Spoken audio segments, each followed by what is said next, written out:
Hello world, I'm Chris Pirillo, and you're watching another live edition of the LockerGnome Daily Report, or TLDR for short, a daily dose of geek news, product views, and answers that you can use, like an answer to the question, is today Friday? It is today, the day of this particular broadcast, with 936 patrons, August 29th, 2014. The only reason I'm able to do these videos is specifically because of the patrons. I mean, you're all my nomies. I appreciate your support when and where and however you might be able to offer it. However, that said, the super nomies, the patrons, are really the ones who make it possible. Otherwise, I wouldn't be doing a lot of the live videos that I do that people complained about when I stopped doing them, so I'm only doing what I'm doing because these people support me. Some people were saying, where are your reviews? I do reviews all the time. Hell, I just talked about, well, it wasn't a full-on review, but I talked about the Dart Stylus the other day. What else have I talked about recently? The Quick LED Bank. I don't really get a lot of hardware as much anymore. I know some people want me to talk about the iPhone every day, but I have a little more of a life than that. I really hate to say that, but I'm going to do my best to answer as many questions as I possibly can within a half hour's time. That is the goal. I have a few things on my desk. Okay, you already saw this. You didn't see the special minifigures that I got yesterday after getting some new Castle minifigures. And you want to know the sex of Baby Pirillo? The sex of Baby Pirillo is on the Exosuit Lego set from Lego Ideas cover. On the box, right there. Can you see the sex of Baby Pirillo? The answer is yes, because we have both a woman and a man on the cover. In green Lego minifigure space regalia. They've never produced a green space minifigure before. I wasn't as excited about the exosuit part. I mean, that's kind of interesting. I was just interested in the minifigures. You know me. I'm a minifigure man. Right there. You can get Pete and Eve, man and woman, male and female, the sex of Baby Pirillo. It's not both that we know of. It's just one or the other. It's going to remain a surprise. I wanted to, kind of get to 1,000 patrons by the time the birth happened, but it doesn't look like we're going to make it. Don't worry. I've got bonuses out the yin-yang for the people who do choose to support me the way they do. Let me go ahead and start answering the questions, making sure everything's broadcasting fine. Yes, you can hear. Right. Someone said that I was 5 minutes late, too. That is a question. Was I 5 minutes late? And yes, I was, because I was rushing around trying to do a few other things. It's kind of difficult when you have new responsibilities you have to take care of. So, like I said, appreciate your support and your patience. Let's go ahead and flip over to the page that I'm looking for. $5 month patrons on up get priority AMA. Gary asked, did your dad try Minecraft? If so, how did he like it? He did not try Minecraft, Gary. Unfortunately, I could show him, but I wouldn't know what I was doing. We were hoping that the local Seattle area Minecrafters would be coming over here last weekend. It didn't happen because of a scheduling conflict. That being said, I'm hoping to have them over at some point in the near future. I have to clarify with Clara, who's kind of their mother, that's a virtual mother of sorts, to get them over here, if only to show Dad Minecraft and maybe get me going a little further than I was able to get before, as far as Minecraft is concerned. Stephen Palmer asks, have you ever played any Simpsons games, and do you have a favorite game? My favorite is Hit and Run on both PC and Xbox 360. Yes, I'm a big Simpsons fan. I create a lot of artwork on DeviantArt and create my own galleries using Visual Studio 2013. Wow, I didn't realize you could make your own galleries using that. Actually, my favorite Simpsons game was about the only one I played, and that was Hit and Run. I beat it. I did everything. In fact, I still have the save file for the old PC game Hit and Run. I'd play it again. Yeah, it was challenging. There were parts that I wondered, how the hell am I going to get through this? But you learn. You work your way through a game, but that was one of my favorites, Hit and Run. PC version, not the Xbox 360. I didn't even know they had an Xbox 360 version. Reese Langham asks, hey Chris, I'm currently in the midst of a really stressful university exam period. Any advice? Don't stress out. Take breaks. Drink water. Keep your wits about you. Don't get to the point where you feel like you can't deal with everything. Just take it one step at a time, one bit at a time. I mean, ultimately, you can cram, but if it ain't up there, you're probably not going to remember it for the exam. I took a lot of exams when I was in college as well, or as you call it, university, and it wasn't fun. And I did well sometimes, and I didn't do well other times. I had some good professors and teachers, and some bad professors and or teachers. But ultimately, you just you do your best. This is what you go to school for, to learn, and you hope that you have a professor who is going to offer you a test that is going to not challenge you, but see how well you've retained the information they want you to retain. But then again, I was an English major, so a lot of my exams were written, and so I had to basically learn how to BS my way through things. Why do you think I do what I do with everybody? I'm BSing right now. You don't? No, I'm not. I'm serious. I got a BA in BS. That's my degree, BA and BS. So my exams were somewhat different, and so I had to reach well within my mind to pull out the best position or argument or explanation for something, and then write. And so what I did was write. So I don't know if I can give you specific advice because I don't know what you're studying. I'm just saying, just take it one step at a time, one test at a time. Don't get overwhelmed. Kyle asks, what would you think of Apple, hypothetically, if they stopped releasing new iPhones every year? I don't think that's going to happen. And replace that plan with new ones coming out every 2 years. Okay. Do you think the iDevices, as he calls them, that's not a real thing, would be more up-to-date with technology advances like NFC and such? Or do you think they would be complete opposite and put them behind other phone manufacturers? I would say it probably put them behind in certain respects, but the iPhone, if you look back, think about the very first iPhone. And when Apple released it, a lot of people said, oh, there's no way this is ever going to work. It's a horrible idea. We've seen touch phones before and they suck. And what's this? This doesn't even have 3G. It doesn't have a physical keyboard. It doesn't have all these things that people thought they needed in a phone. But what happened? The iPhone succeeded. In spite of having so many things wrong, quote unquote, wrong with it, or being behind the times in terms of technology. It goes all the way back to the first iPhone. So it's not just about having the latest hardware in a device. Apple's proven that again and again and again and again. And for anybody who would scream, oh, well, that's why they don't have much market share. Well, I don't think Apple's profit margins are hurting any. Granted, they could do better, but then again, any company would hope for that. So they're doing quite well, despite not always having the latest technology. For example, like NFC is an example that Kyle made here. To this point, no Apple device has shipped with NFC. Has that stopped them from selling? No. Would it help them sell more? Maybe. Who knows? But it just doesn't stop Apple. Apple doesn't fight on specs, and it doesn't really need to either. Some people would argue it needs to. I'd argue just the opposite. And Apple's proven it over and over again in the marketplace. They're selling quite well. And even if it's not someone's choice for a platform, they're still selling well enough that they care, but at the same time, they're not going for market share. Apple's never, they'd love it, but that's not where they live. That's not their position in the marketplace. That's not who they are as a company. That's not what they do. So if they moved to every 2 years, I think that would be a mistake, given the cycle of things. You got to keep things fresh. Hell, it just seems like it's longer than a year that I have to wait to get a new Nexus device, to get a new iOS device, to get any kind of leading device that I might want to upgrade on an annual basis. It seems like it's longer than that. So I don't think it would be ahead of time. I don't think Apple would look to the future. I really think they'd probably fall behind and do things better or more refined or the more Apple way.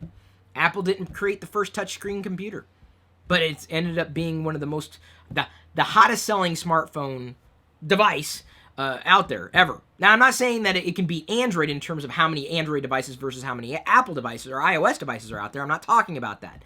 If you look at any Android device manufacturer, Apple, and you compare one Android device manufacturer against Apple as a device manufacturer, Apple fares quite well. Stacking one company against the other, not one platform against the other, one company against the other. So it just depends on how you look at it, right? But I think Apple would look at it as in taking technology that works, refining it, refining the experience, and not going ahead of the curve necessarily, but refining the experience and going ahead of the curve with that, even with older, quote-unquote, older technology, not so much the newer technology. That's my opinion. You asked me the question. I may be right, I may be wrong. No one knows because I don't think Apple's ever going to do something like that. I think that would be catastrophic. Austin says or asks, hey Chris, my phone's battery keeps going bad in phone. How can I prevent this? My phone is iPhone 4. Well, it's older, so it's a few years old, and the battery's not going to be 100% forever. In fact, after a couple of years, your battery's probably not going to be faring well because you're always using it. You're cycling the power. You're probably charging it once a day, maybe even once every other day, depending on your use. So the more you use the battery, the more the battery is going to get used. And you got to understand that the capacity of that battery 2 years, 3 years, 4 years after it's new is not going to be the same as it was out of the box. That's just the nature of the beast when it comes to batteries. Today, at some point in the future, it will be less of an issue. In fact, I participated in a Twitter chat today where we gave away a HTC M8, the HTC One M8, sorry, to put a finer point on it. Gave one away. I don't know if you guys were paying attention, but one of you could have had a phone there today through Verizon. Yay, Verizon. Or yay, the person who ended up getting it. Probably not the people in my community, because you weren't, did you not see we were giving away the phone? I know, so at the same time, someone was saying, you don't do enough reviews. I'm like, we're giving away a phone. Would you rather hear a review or have this phone? Me? I'd rather have a phone. I didn't get the phone, though. I could not participate in that giveaway. So, part of the chat, one of the things that came up was, they were talking about battery life. In the leader of the chat basically said, there seem to be a lot of complaints about battery life. And I replied to him, I'm like, the entire galaxy is going to complain about battery life until it's a non-issue. Battery life is just an absolute issue. But you simply cannot expect, or you should not expect, your device, which is iPhone 4. Let's see, there's 4, 4S, 5, 5S. So, 4 years old, you cannot expect your 4-year-old device to hold a charge the way it did in the beginning. It's just impractical. It's not going to happen. And yes, I hope my mom's listening. Is mom listening? I'm not sure. Yeah, but Dad's phone is 2 years newer than mine. I understand this, but the more you use your phone, the more the battery's going to drain. You want to save your battery life? Don't use your phone. Hey. I'm just saying, or just, I'm trying to talk here. Hey. Yes? Oh, I thought we were going to get in a fight. I got all. Come at me, bro! When my battery dies, it dies. That's what I'm saying. When the battery dies, it dies. I've been using an external battery pack. Not thrilled with it, but I've been using it to the point where I don't want to be without it because it gives me that much more life throughout the day. I mean, I'm living life, through my device. Hate to say it, but if your entire life revolves around your device, you may want to find another hobby. Just going to say that. I'm going to put it out there. But either way, if you love your device, that's fine. I happen to love my wife and my family and this lamp and Star Wars. I love Star Wars, except for the prequels. I tolerate the prequels. The prequels are kind of like those weird people that you have to hang out with. You don't want to, but inevitably you show up at a party, they're going to be there. That's how I feel towards the prequels, really. Okay, moving on. Next question. Christopher Burdick. Do you know of any good dashboard services that let you monitor and post to multiple social networks and accounts? I don't love Hootsuite, and while I like the way handled things, their standalone Mac app no longer works, and they don't offer a plugin for Safari. Christopher, that's a great question. Inevitably, I have not found one that I like either. Buffer's not too bad. The Buffer app, because it allows you to queue posts that you make and optimize the timing for those posts, that's kind of nice. But and I think it's also cross-platform. As much as cross-platform can be cross-platform. Inevitably, what I found in all the years that I've tried a lot of those services, I go back to the pure service. I go back to Twitter, or now TweetDeck. I use TweetDeck on the desktop. I use Tweetbot on, at least on iOS. On Android, I just use the Twitter client. On Windows, I think Twitter's got a client on Windows too, although I don't use Windows for Twitter as much as I might OS X or iOS. So, or I use Facebook's app directly, or I'll use Instagram's app directly, or I'll use Google Plus's app directly. I'll just use the direct app, because then I know it's going to work. It's going to work as best as it possibly can. I have yet to find a universal, because I know what you're talking about, because I used to want that too, but inevitably, they don't work as well. And Hootsuite works well enough. I mean, we're able to use it for a lot of the stuff that we do with LockerGnome. You might remember that part of your patronage goes directly to supporting the people who help me do the things that I'm doing for everybody, so thank you. We use Hootsuite to manage Twitter and somewhat on Facebook as well, but ultimately, I've not found one. If anybody's found one that doesn't suck, let me know, and of course, let Christopher know as well. Adam Wallace asks, Will you ever bring Vlogger Fair to the UK? I believe I've answered this question before, but I'll answer it again. I would love to. I really would, but it's going to take a pretty big partnership or series of partnerships in order to happen. I tried reaching out to, I'm not going to name names, a company that would have helped make it, actually 2 companies that would have helped make it possible, because they have a presence in both the UK and the US pretty strong, specifically in that space of video or social video like what you might discover on YouTube. And ultimately, those the talks didn't even fall flat. I didn't even have a chance. Like I wasn't even shot down. I didn't have a chance. So it's going to take some pretty strong partnerships. I mean, beyond community support, which I do appreciate, Adam. My eye is definitely there. I would love to bring the idea of Vlogger Fair to another part of the world, and I think the UK, somewhere in the UK. Would be fantastic. I had a great time in London. Didn't have a lot of chance to explore much else while I was there last year after the first Vlogger Fair with an engagement that I had. But it was, I don't know if if planning for a Vlogger Fair in the UK is going to happen immediately. We just need to find a lot more support than we currently have. And we had a pretty good turnout. We had 2,000 people at this Vlogger Fair, which I was quite happy with. I don't think we could have done much better second time around, because this was the second Vlogger Fair that we did. Now I'm going to turn my attention to the public Facebook thread and watch the comments coming in on the live stream as well. The public Facebook thread for the AMA. Jorge Segarra asks, how are you and the missus doing? We're doing well. Tim Garal asks, when is Diana's due date? She is due September 1st. That's 2 days from now. Her mother gave birth to her brother 2 days before her due date. And she did it apparently while she was walking. Now, she didn't give birth while she was walking. I mean, it just she was walking. And that's what the midwife yesterday suggested to Diana to walk around to kind of get her uterus moving around, kind of jockey that baby into position. And so it's going to happen. We're staring down at least 2 or 3 weeks. Like something's going to happen. Because if the baby does not come out on the baby's own volition, they're pretty much going to have to force it out, which we hope does not happen. In fact, I'm going to skip over Darren's question for a second. Deborah Corrin, great fan, great supporter, says, when the heck is baby Pirillo going to arrive? We don't know. Trust me, we're chomping at the bit. We are waiting. We are holding our breath. We are waiting. Her family is hopefully going to be here for that as well. They can only stay for a certain period of time. But hopefully they'll be able to stay here for the birth, because I would like that. I would like to have as much as my family as I would like to have here for the birth of our first child. And I know Diana feels the same. Darren Hoey, oh God, well, here we are talking all about love and baby, and Darren wants to talk about Apple. Geeks. I'm kidding. I'm playing around, see, because this, believe it or not, this is not the baby channel yet. I don't know. There may be there's being a tech dad is a thing, apparently. Being a geek dad, but I can't use that title because someone already took it.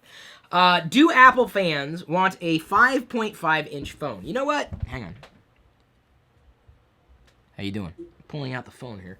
I'm not gonna boot it up here, but this is my Note 3. And it's a nice phone. This is the phone that Hector actually uses as well, and he likes it. It's a good phone. It is a solid phone. It is a huge phone compared to the iPhone. It's definitely a bigger screen. And in using the Note 3, this is really my only practical experience with a phablet. I really liked it. I liked the experience on the Note 3. It was good. I liked the screen size, especially when it came to viewing photos, viewing videos, reading things, just interacting.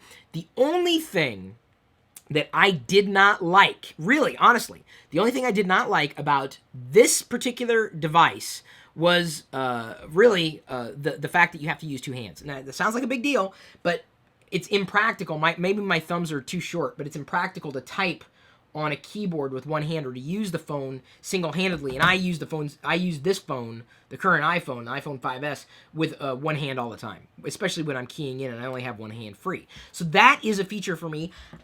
Here's the thing. I don't know. I don't know if Apple does produce a larger phone, a larger screen phone, like a 4.7-inch phone, a 5.5-inch phone, any phone that's larger than the current phone's screen size. I don't know. I don't have an answer. Because, like I said, I like the Note 3. You guys might want to have watched the review we posted on the Note 3, either in this channel or maybe it was the other one, because I think it was last year when I first started using it. It's been so long. I liked it. I really genuinely did. Good hardware. The screen size really does stand out. I would not mind using this as a daily driver. And I would use the Note 3 as a daily driver. I'm not sure I was sold on the way Samsung wanted me to experience the Note 3. That's a software issue. Some people like the software, some people don't. I know you could modify it and put your own ROM and everything. So I liked it, generally speaking, in terms of a phone screen size. And it was definitely, when you use a larger screen phone and you go back to a smaller screen phone, it does feel small. But inevitably you acclimate to the screen that you're using. So I would hope I would hope they would be able to address that issue of being able to use it as a phone with one hand, and you can't. You cannot, unless you've got gigantic hands. It's difficult to use something the size of a Note, a Note 3, without using the second hand. It's because it's so big. It's big, which is great. But at the same time, it could also be a detriment, depending on what you want in a phone. And I use the phone single-handedly all the time, and more than just browsing, keying. So it would take some getting used to. It would, and so I said I'm not going to rule it out. I'm not going to say that if Apple had a 4.7 versus a 5.5, I would go one way or the other. I do not know. I've enjoyed phones of all various shapes and sizes. Maybe they can make the keyboard adjustable. So you can they might make the key. Yeah, see, that's the thing. I've tried a lot of the third-party keyboards that have a single-handed operation, and they suck. I just can't stand them.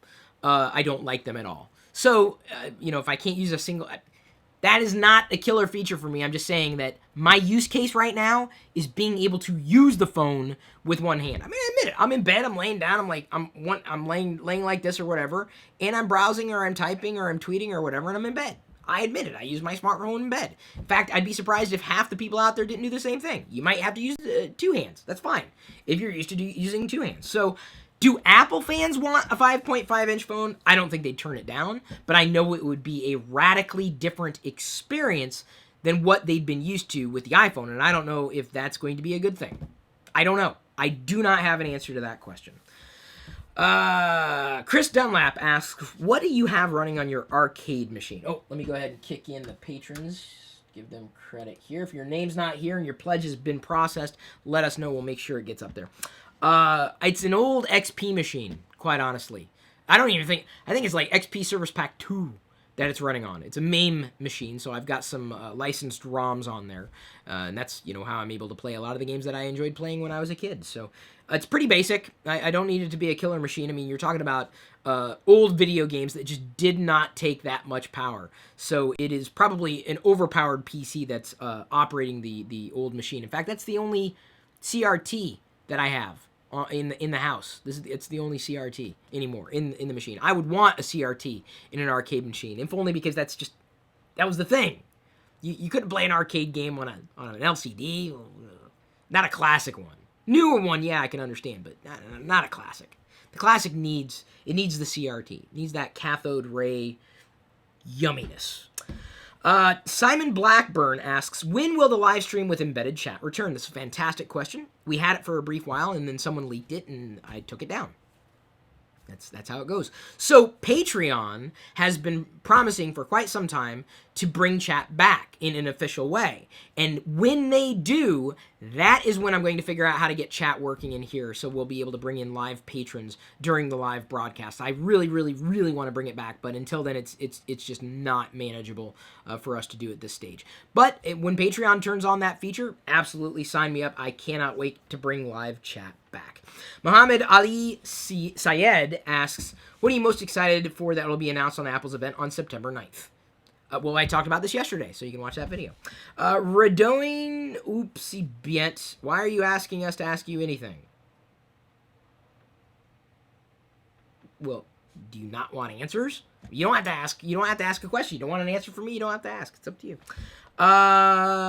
Professor Fiona asks, can you please click on the link below and like my comment with the unscrambled word so I can win a watermelon cake, please? No, I can't do that, because if I did, then I'd have to have you send it to Diana. Because if Diana found out that I clicked your link for the watermelon cake, she'd be jealous. and I can't have that. I just can't have that happening. I don't even want Diana to know that watermelon cake exists, because quite honestly, we got watermelon coming out of our ears right now, and cake. Good luck. Raul Dragon Quiroga asks, where can I find the link to see your live streams every time? If you become a patron, you can tune into the live streams. Everybody else gets them live, well, after they're live. Other than the live streams that I do for everybody, which doesn't happen all that often, but it does happen. David, just follow me on Twitter, Facebook, Google+. Follow me there. Or if you're a patron, you have access to the spreadsheet where we post everything that patrons get access to live. David Grishko asks, does Chris like cheese? I love cheese. Hilda Hufalar asks, bacon or bacon? I'm going to have to go with bacon on this one. Roger DeAndre James asks, will you ever have a television tech show again when you was on Tech TV before they got bought out by G4? I'm trying to kick in the screensaver here. That's the plan. I keep driving we have a patron goal that we're not even close to. I want to do Call for Help again, and it seems like I'm going to have to lead every broadcast with this goal. I want to do it again, but in order to do that, I have to hire people. In order to hire people, they want to be paid. In order to be paid, I have to have funds. So I plan on bringing back Call for Help, but if you want it back for me in the way that you want the patron model is the best model. That's the way it's going to happen. It's the only way I can figure out how to make it happen. Patrick James Billups asks, what weighs more, a pound of feathers or a pound of sand? They're both a pound. Peter Fries asks, what would you think baby Pirillo would do with his or her life when he or she grows up? Whatever he or she wants to. Brian Hemley asks, how do you feel with all the baby business as of late? I'm fine with it right now. It's a little overwhelming and it's a bit different, but, I'll figure it out. Richard Smith asks, if you had a son and you named him Cornelius, would you learn to love corn? No. Michael Dunley, what do you think the number one smartphone will be at this time next year? It's probably going to be the iPhone. I hate to say it. It's really, number one in terms of what? Market share? Mind share? Profit share? Or I should say profit margin? What? Number one what? Number one. Most used? I'd still say it's probably the iPhone. There are a lot of devices out there. A lot of Samsung's leading the fray with Android, but Samsung's about to, put Tizen out there in hopes that, people are going to pick up on Tizen. Windows Phone really isn't going anywhere, unfortunately. And I talked about that earlier this week. Hang on. Diana just sent me some pegs. I'm checking. When I said she sent me some pegs, she's at the store. And I said, check the Star Wars section. I'm seeing if there's anything new. I'm really excited over the Star Wars Command, the toys. Remember the old Army guys, the green guys, or you could play Germans, they were gray, or or even Civil War, you had the blue and the gray. Star Wars now has those little plastic cheapy toys for people. But right now, I think they're a little overpriced. I think those are going to go on sale, if not this year, then next year. So I'm holding off on those at this stage. Before Christmas, right around Christmas. But I think they're going to be peg warmers. I don't think they're going to sell well at all. So nothing there. I didn't see anything new there. Nothing new down there. Yeah, I'm going to... Something's on my face. Yeah, nothing new. So, yeah, I sorry, I had to interrupt. She was sending me the pegs, or pictures of the pegs, to see if anything was there that I might have needed. You might need this stuff. This is what I'm saying. All right, let me... I'm kind of on a roll. I'm not sure how far we are with the broadcast here, but... Oh, 28. Okay, I've got a few more minutes. I'm blasting through all the questions in the open thread. Amy Anderson... There's something flying around here. Do you see it? There's something like... No, I'm telling you, there's something here.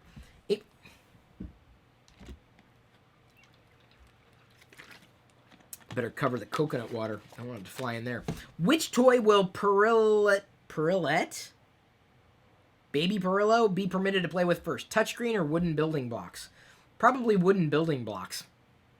It's not really good to give your babies technology. They shouldn't really even touch it a lot until they're like the age 2, maybe. And this is what studies are saying, so you got to believe the studies. No, you don't. You don't have to believe the studies. It just makes sense. As human beings, we did not, oh, look, there's an apple. Oh, right next to it, there's a tablet. And I don't mean Apple like the company that makes products. I mean like an apple on the street. Oh, it's natural. Technology is not natural.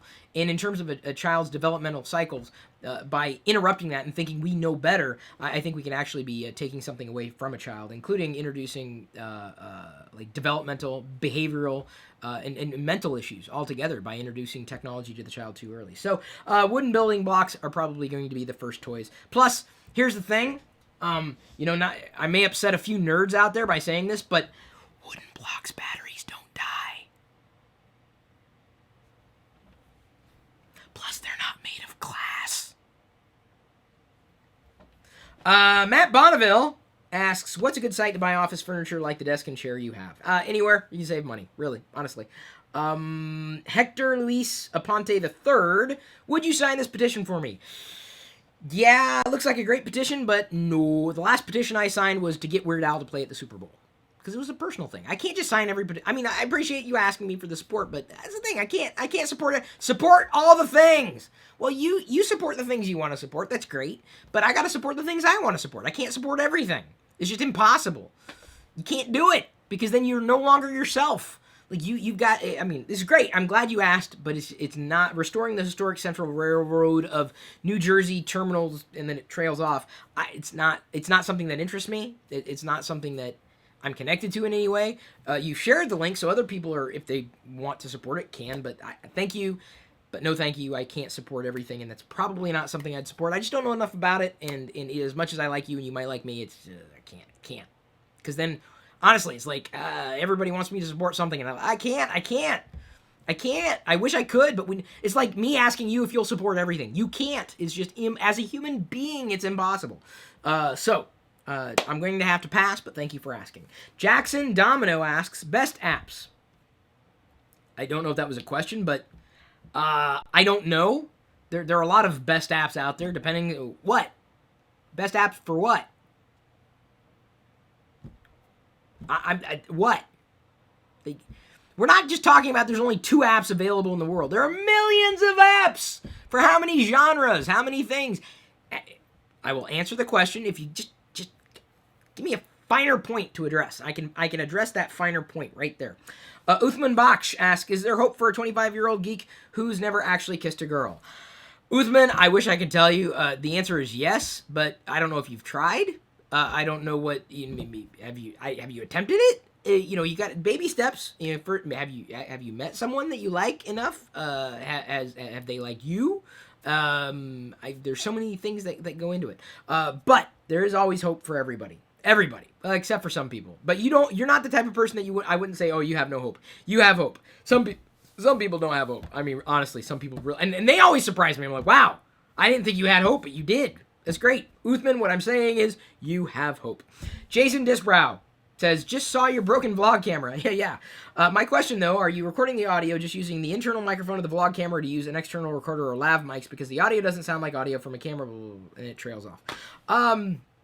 I'm just using the built-in camera. I had to shoot or finish yesterday's vlog recording on the phone, and then I used this particular camera, which is an old camera, and remounted the same lens, which was fine, to the new camera, and it works just fine. So this was my tertiary backup camera, which is now my primary camera. I've got another one coming in. As much as I know a lot of people like smaller cameras, I just like the fact that it feels weighty, it's wide angle, I can swap out the batteries easily, I've got a screen, it's not a touch screen, high quality video, the audio is decent, I don't have much of an impact in terms of fisheye with a wide angle lens, so there's a lot of reasons I like this particular device over other cameras. Everyone's got their favorite. I'm not saying one is absolutely better than the other, but this is now, I did not kill the vlog is still alive, but for the time being, I'm using the same lens on an older, formerly backup camera, now primary camera.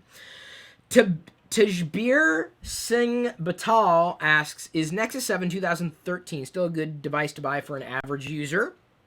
Or is it too old for today's standards? With Nexus 8 rumored to cost around $400, what's your take on the Nexus 7 at this point in time for $229? No, I like the Nexus 7. It's probably my go-to Android device, the Nexus 7. Even though not all the apps look great on it, Android really isn't a great platform for a lot of apps that should be optimized for a larger screen. I mean, on some games, it doesn't matter which screen you have, but some apps just seem like smartphone apps blown up to a tablet size, and I think that's one of the things that that's an issue I have with Android in general. But the Nexus 7 2013 is still absolutely a best buy. If you can wait until a Nexus 8 is launched, you'll be able to probably save more money on a Nexus 7 2013. So if you can wait, I suggest waiting. It's been a while since we've had a new Nexus. Ricardo Pinto asks a question that someone else already asked. Okay, well, someone else asked a pretty routine question. I can't ask that. I can't ask that. I can't answer that question.